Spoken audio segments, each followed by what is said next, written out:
दोस्तों 26 मई को इस साल का पहला चंद्र ग्रहण लगने जा रहा और ये जो चंद्र ग्रहण है ये बहुत ही खास है। ये भारत में कब और कहां दिखाई देगा, क्या इसका सूतक प्रभाव रहेगा। अच्छा, इसके अलावा एस्ट्रोलॉजी साइंस को लेकर अपडेट आ रहा दोस्तों की 26 मई का जो ये चंद्र ग्रहण है ये 5 राशियों के लिए शुभ संकेत दे रहा है। किन किन राशियों को धन लाभ होगा ये एस्ट्रोलॉजी राशिफल भी मैं आपको बताऊंगा इस वीडियो में। लूनार एक्लिप्स 2021 को लेकर 6 जरूरी बातें, इस साल के चंद्र ग्रहण से संबंधित 6 इंपोर्टेंट बातें जो आपको जरूर जाननी चाहिए। आइए एक एक करके सभी बिंदुओं पर नजर डालते हैं। सबसे पहले तो मैं आपको बता दूं कि ज्योतिष शास्त्र के मुताबिक इस साल यानी कि 2021 का पहला चंद्र ग्रहण जो 26 मई को लगने जा रहा है, ये ग्रहण दोस्तों वैशाख पूर्णिमा और बुद्ध पूर्णिमा के दिन लग रहा है, जो कि पूर्ण चंद्र ग्रहण होगा और ये दुनिया के कई देशों में दिखाई देगा। हालांकि दोस्तों भारत में ये कुछ स्थानों पर उपछाया चंद्र ग्रहण की भांति ही दिखाई देगा। तो आइए जानते हैं चंद्र ग्रहण के बारे में कुछ खास बातें। ये 26 मई 2021 बुधवार के दिन वृश्चिक राशि और अनुराधा नक्षत्र में लगेगा। चंद्र ग्रहण भारतीय समयानुसार दोपहर 2:17 से शुरू होकर शाम को 7:19 पर समाप्त होगा।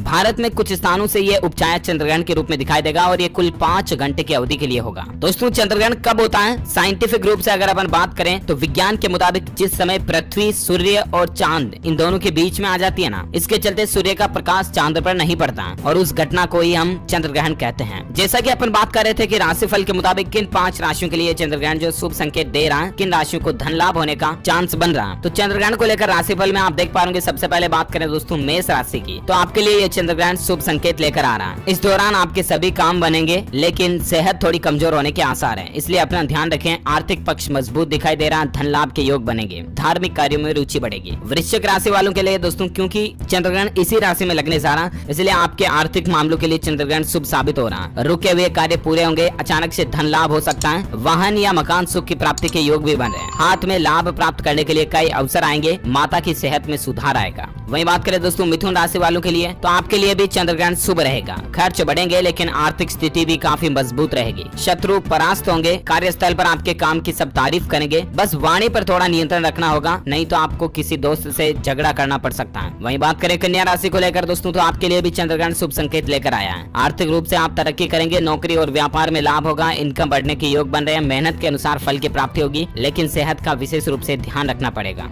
मकर राशि के जातकों के लिए दोस्तों ये चंद्रग्रहण आपके लिए शुभ संकेत दे रहा है। आपकी आर्थिक स्थिति काफी अच्छी रहेगी, पारिवारिक संबंध भी अच्छे रहेंगे। अध्ययन के क्षेत्र में आपकी अच्छी खासी सफलता हासिल होगी, नई योजनाओं से लाभ प्राप्त करेंगे। तो ये 5 राशियों के लिए चंद्रग्रहण जो बहुत ही खास स्पेशल है, जो मैंने आपको बता दी। अब बात करें दोस्तों चंद्रग्रहण पर आपको क्या काम करने चाहिए, क्या नहीं करने चाहिए। चंद्रग्रहण को लेकर कुछ 6 जरूरी बातें आपको जरूर जान लेनी चाहिए। सबसे पहले तो जैसा कि मैं आपको बता रहा था कि भारत में कहां-कहां ये चंद्रग्रहण दिखाई देगा, तो ग्रहण के समय भारत के ज्यादातर हिस्सों में चंद्रमा क्षितिज से नीचे होगा, इसलिए भारत के कुछ लोग इसे नहीं देख पाएंगे। हालांकि दोस्तों भारत के पूर्वी राज्यों में जैसे कि अरुणाचल प्रदेश, मिजोरम, नागालैंड, मणिपुर, त्रिपुरा, असम और मेघालय समेत बंगाल और पूर्वी उड़ीसा में ये ग्रहण आंशिक रूप से कुछ मिनट के लिए दिख सकता है। सूतक काल की बात करें तो चूंकि दोस्तों भारत में जो ये ग्रहण उपछाया चंद्रग्रहण के रूप में ही होगा, इसलिए इस ग्रहण से जो 12 घंटे पहले सूतक काल लगता है वो भारत में इस बार नहीं लगेगा, यानी कि इस ग्रहण का सूतक काल नहीं होगा। भारत के अलावा ये और कहां दिखाई देगा, तो उत्तरी यूरोप, पूर्वी एशिया, ऑस्ट्रेलिया, प्रशांत महासागर, हिंद महासागर, यहाँ पर यह आसानी से देखा जा सकेगा। वैसे ये उपछाया चंद्रग्रहण क्या होता है, तो ग्रहण लगने से पहले चंद्रमा पृथ्वी की उपछाया में प्रवेश करता है। जब ये पृथ्वी की वास्तविक छाया में प्रवेश किए बिना ही बाहर आ जाता है तो इसे उपछाया चंद्रग्रहण कहा जाता है या आंशिक चंद्रग्रहण कहा जाता है।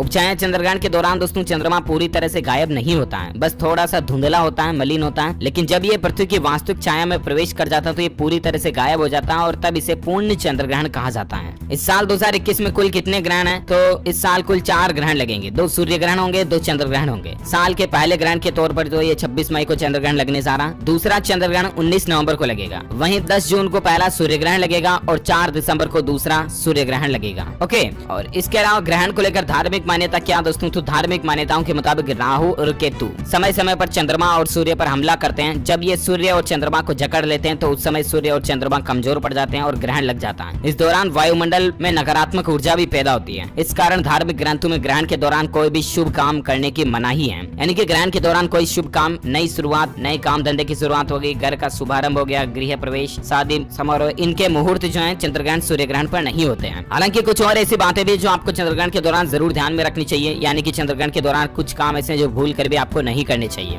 एक तो शुभ काम कोई भी नहीं करना चाहिए, मैंने आपको बताया। इसके अलावा जब चंद्रग्रहण लग रहा हो ना, उस दौरान भगवान की मूर्ति को नहीं छूना चाहिए और ना ही आपको किसी मंदिर में जाना चाहिए। चंद्रग्रहण लगने के पहले ही मंदिरों के कपाट बंद कर दिए जाते हैं। चंद्रग्रहण के दौरान भोजन नहीं खाएं ना ही भोजन बनाएं। खाना बनाना और खाना दोनों ही वर्जित हैं। ऐसा करने पर ग्रहों के बदलाव से आपके स्वास्थ्य पर, हेल्थ पर बुरा असर पड़ सकता है। चंद्र ग्रहण के दौरान किसी से भी किसी भी तरह के वाद विवाद, लड़ाई झगड़े ना करें। चंद्र ग्रहण के दौरान शारीरिक संबंध बनाना भी वर्जित है। इस दौरान गर्भवती स्त्रियां, गर्भवती माताएं, बहनें, महिलाएं खास ध्यान रखें, वो कमरे से बाहर बिल्कुल भी ना निकलें। ऐसी मान्यता है दोस्तों के इस दौरान घर से बाहर निकलने से चंद्र ग्रहण का विपरीत असर बच्चों पर पड़ सकता है। यानी कि वो जो चंद्र ग्रहण की रोशनी होती है ना, वो अगर बच्चों पर पड़ गई तो फिर नकारात्मक प्रभाव डाल सकती है। अच्छा, कुछ और ऐसी बातें भी है जो चंद्र ग्रहण के दौरान आप कर सकते हैं और उन्हें करके आप शुभ फल भी प्राप्त कर सकते हैं। जैसे कि चंद्र ग्रहण शुरू होने से पहले आपको स्नान आदि कर लेना शुभ माना जाता है। चंद्र ग्रहण काल में अपने इष्ट देव या देवी की पूजा अर्चना करना शुभ माना जाता है। हालांकि मूर्ति को ना छुएं, लेकिन दूर से ही बैठकर आप उनकी पूजा अर्चना कर सकते हैं। मान्यता है दोस्तों की ऐसा करने से चंद्र ग्रहण का बुरा प्रभाव कम हो जाता है। चंद्र ग्रहण के दौरान शांति से घर में बैठकर भगवान के नाम का आपको जप करना चाहिए।